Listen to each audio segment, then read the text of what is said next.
Sí, de eso, Patricio, te quería preguntar sobre la leyenda negra. Y hoy vi un video de los Reyes de España, ¿sí?, que lo ponen en Facebook, donde reivindican a la reina Isabel, donde plantean que la reina Isabel decretó la prohibición de la esclavitud, donde plantean a las leyes de Indias como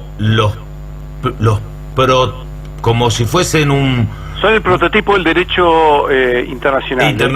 Y aparte el reconocimiento de los derechos humanos. Sí, y el derecho público internacional está basado en lo que se llama derecho de Indias y los edictos de Burgos, las leyes de Burgos, que vos sabés que en la Universidad de Buenos Aires se ha vuelto a reinstaurar la cátedra de Derecho de Indias a cargo del doctor Roca Mones Ruiz, y porque realmente es muy interesante como elemento de estudio, ¿no es cierto? Ajá. Porque tenía una fuerte carga moral. Bueno, sí, es cierto. De hecho, por ejemplo, Felipe II instaura la ley de 8 horas laborales.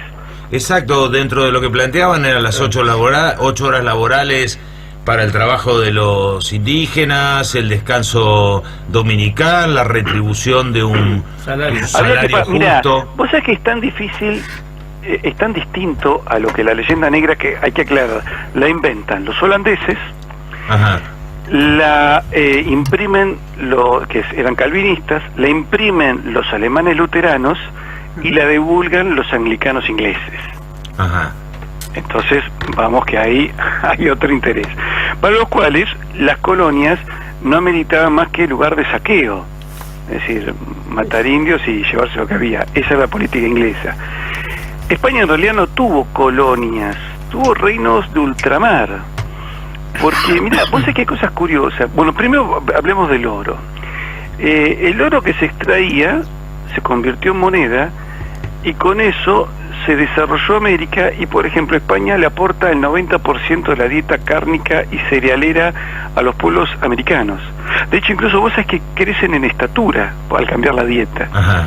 Y los indígenas, por ejemplo, ellos en sus propios relatos dicen que tardan 40 días en preparar una hectárea. Cuando los españoles están asadones, bueyes, elementos de siembra, bajan de 40 días por hectárea a un día por hectárea. Ajá. Entonces el caballo, los indios les pareció fantástico hacer minería. Vos querés este metal que brilla, luego te gusta, bueno, pero a mí dame asadones, dame semillas, dame plantas nuevas, dame animales de tiro que no tenían. O sea, un buey era lo que hoy sería un tractor. Uh-huh. Es decir, cambió la vida notoriamente. Y además, no solo cambia la alimentación, cambia el hábito de la alimentación, porque buena parte de las tribus eran caníbales. Es decir, la tribu, los aztecas, que era un imperio reciente en América, había llegado poco tiempo antes que los españoles, se habían convertido en una tiranía sanguinaria. Entonces Hernán Cortés, que tenía 400 hombres, a él se le suman 40.000 indios de distintas tribus y le piden que los libere de los aztecas, y él los organiza como ejército para enfrentar a los aztecas. Y incluso le costó varias batallas, fue bastante complicado, y cuando logra que se rindan los aztecas, la gran discusión era cambiar esos hábitos sanguinarios. Cuando lo logran cambiar, el cambio, incluso en la dinastía azteca, es tan grande que pasan a formar parte de la nobleza española. Ajá. De hecho, buena parte de las casas nobles de España tienen sangre azteca, hoy en la realidad, ¿no es cierto? Mira. Entonces, por ejemplo, ¿viste la Guardia Civil Española, que es como una suerte de gendarmería nacional que ellos tienen? Sí, sí. Bueno, fue fundada por el conde duque de Ahumada, que es Moctezuma. Ah. El conde de Moctezuma y duque de Ahumada. Entonces, en realidad no fue tan así. Y por otra parte, vos sabés que con ese oro se construyen entre 25 y 30 universidades, 14 colegios mayores, hospitales que no existían, el concepto hospitalario no existía,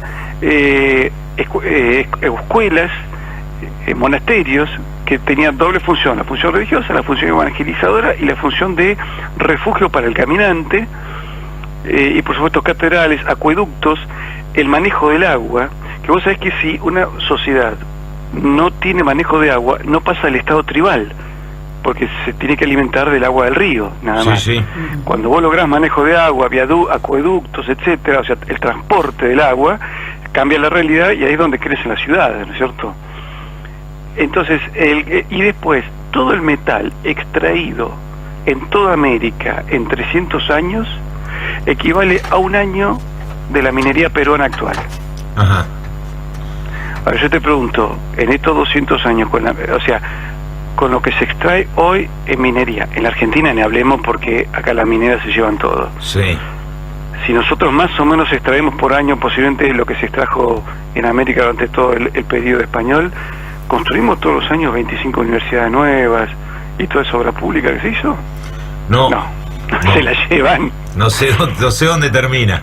Se la llevan no termina poder, en ese lugar. ¿no? Patricio, a mí me gustaría que le cuentes a la audiencia sobre la moneda española y cuál era su relevancia a nivel mundial, a nivel de intercambio, y que era la moneda que teníamos en toda Hispanoamérica. Bueno, eso es muy interesante. O sea que al comienzo se empieza a hacer primero unas monedas rudimentarias, las macuquinas, para organizar el intercambio de productos entre América y España. Pero cuando ya se logra instalar, se traen lo que se llama la SECA, lo que se llama la Casa de la Moneda. Se instala una en México, otra más chica en Colombia, pero la más importante acá en Potosí, Alto Perú, hoy Bolivia. Y ahí se empieza a imprimir una moneda que se llama Real de A8. El Real de A8 sería como, digamos, el peso 1, y después había fracciones para abajo y para arriba. Ajá. Esa moneda, el Real de 8, se impone en el mundo, y los asiáticos, puede decir, España descubre el Nuevo Mundo, luego descubre el Pacífico, luego llega a Filipinas, luego llega a China, y comienza el intercambio con los chinos. Los chinos, de todas las monedas europeas, la única que aceptaban era el Real de 8. Entonces esa moneda no solo se impone en toda América, y se impone en Asia desde el Pacífico, sino que también, por supuesto, circula en España, circula o tiene sus equivalentes en las coronas amigas, la de Austria, la del Reino de dos Sicilias, donde estaban gobernados los Borbones. Pero cuando los ingleses, los portugueses, los daneses, los holandeses, los franceses querían comercializar con el Imperio Otomano o el Imperio Chino, la divisa que le pedían los otomanos y los chinos era el Real de 8. Tal es así que la moneda llega al Báltico y los rusos la utilizan para comercializar con China por el norte. Entonces esa moneda entraba por el Pacífico, por el norte desde Rusia y desde Europa, en el mundo asiático. Ajá. Entonces vos con esa moneda circulás en China, en India, en Japón, en Corea, y la encontrás resellada, por ejemplo, en Zanzíbar y en otros lugares de África. Era como el dólar de ahora. Exactamente. Lo que es el dólar y el inglés, Ajá. entre los siglos XVI y XIX, era el Real de 8 y el español. Para que te des una idea, Thomas Jefferson, siendo presidente de Estados Unidos, mandó a sus hijas a estudiar español para que aprendan la lengua culta de un país civilizado que es una potencia más importante que Estados Unidos. Por supuesto. Patricio, estamos llegando al final y me gustaría que nos dejes una reflexión, porque nosotros nos conocemos, vos, yo te conozco, conocés también que soy hispanista como vos, que no tengo la profundidad de tus conocimientos y que soy medio Nobel en esto, pero el 12 de octubre o el Día de la Raza o el Día de la Diversidad Cultural, como se llama ahora, también coincide con la fecha patria de España. El 12 de octubre en España es su fecha patria. Bueno, te cuento. La idea de festejar el 12 de octubre en todo el mundo hispánico es una iniciativa argentina del entonces presidente Hipólito Yrigoyen, a punto tal que el decreto declarando el 12 de octubre como Día de la Raza está impreso en bronce en la Plaza del Retiro en Madrid. Hay una fracción de todo el territorio hispanoamericano que es el sector antártico argentino-chileno, que entre Perón e Ibáñez del Campo lo unifican y tenemos soberanía compartida con Chile en un segmento de la Antártida. Pues es allá lejos, perdido, sí, pequeño, lo que quieras, pero hay un punto de unión donde se demostró que dos naciones hispanoamericanas pudieron reunificar su territorio. ¿Qué pasaría si nosotros pensáramos, nos viéramos como 500 millones de compatriotas y dijéramos: vamos por todo y reunifiquémonos, o por lo menos acerquémonos dentro de lo que sea factible, ¿no es cierto? Buscar una moneda común, desarrollar fuerzas armadas en común, sistemas, no sé, proyectos satelitales en común, proyectos científicos, proyectos de autodefensa. Sí, Patricio, y creo que cambiaría muchísimo la cosa. Sin duda, yo en eso lo que yo veo es, creo que América del Sur, que Hispanoamérica tiene que volver a mirar hacia España. España tiene que mirar a América, ¿sí? También, sí, por supuesto. Hay tiene que volver a mirar a América porque lo que ha sucedido en los últimos 200 años es que nosotros hemos quedado presos de las decisiones del Imperio Británico y España se convirtió en el patio trasero de Europa. Y como habías descrito bien recién hace unos minutos, era la potencia mundial y éramos el idioma del mundo, la cultura del mundo, ¿sí? Y teníamos proezas como la de Colón, teníamos la capacidad de poder desarrollar proezas como la que llevó adelante Colón. Tenemos que terminar, Patricio. Siempre es una pregunta. Una pregunta te va a hacer Guido Benítez, es un columnista del programa. Guido, te escucho. Más que nada me quería sacar una duda porque yo había escuchado también por ahí que a Colón lo habían rebotado justamente de parte de la corona, y es justamente la corona portuguesa quien le da lo necesario para poder viajar, y que de hecho sus tripulantes habían sido todos personas que estuvieron presas y vándalos y demás, que logró convencer para que los acompañaran a una locura, porque justamente era una locura lo que están a punto de cometer supuestamente. Él tuvo ahí unos flirteos con la corona portuguesa. Sí, Isabel se entera y lo invita y lo encara, tiene una charla personal con él y le pregunta si podía confiar en él. Dicen que ella era una mujer con una personalidad muy fuerte, y dicen que a Colón le dio tanta vergüenza que dijo sí, puede confiar puede confiar en mí. Después, ojo, ella se tuvo que poner firme con él porque a él se le ocurrió traer unos esclavos y ella le dijo acá no hay esclavos para nadie. Ajá. Eso es una barbaridad, hay que liberarlos. Y el único momento en que España acepta esclavos es después de la guerra de asiento por imposición británica, pero a diferencia de las colonias inglesas obliga a que se les pague sueldos y se les otorga el derecho a comprar su libertad, cosa que muchos hicieron.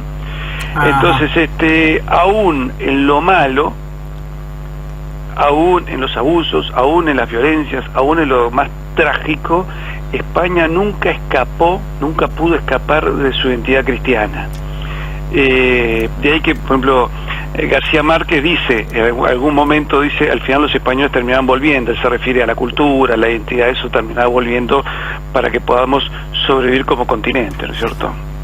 Claro, justamente ante un contexto de la amenaza otomana que estaba creciendo, una Francia que estaba en conflicto todavía con los ingleses y demás, también supuestamente en estos viajes a América es donde crece por parte de la corona inglesa la figura del pirata.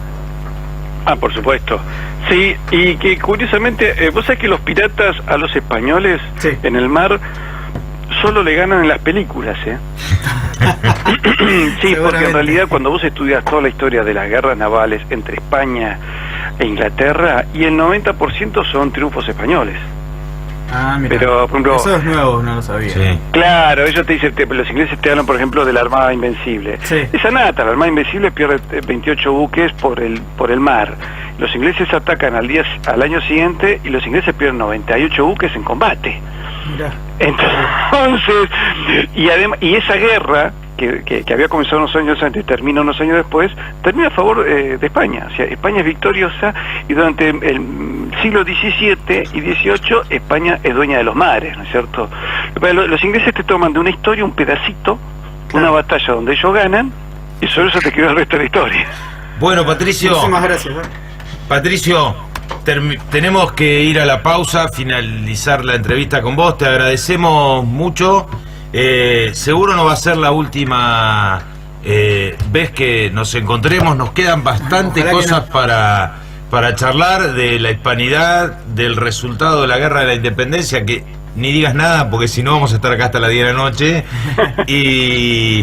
Y te deseo un feliz Día de la Hispanidad, Patricio. Muchísimas gracias e invito a todos tus oyentes a que busquen el enlace a mi revista, pongan patriciolons.com y ahí van a ver el portal y la revista y se pueden suscribir gratuitamente.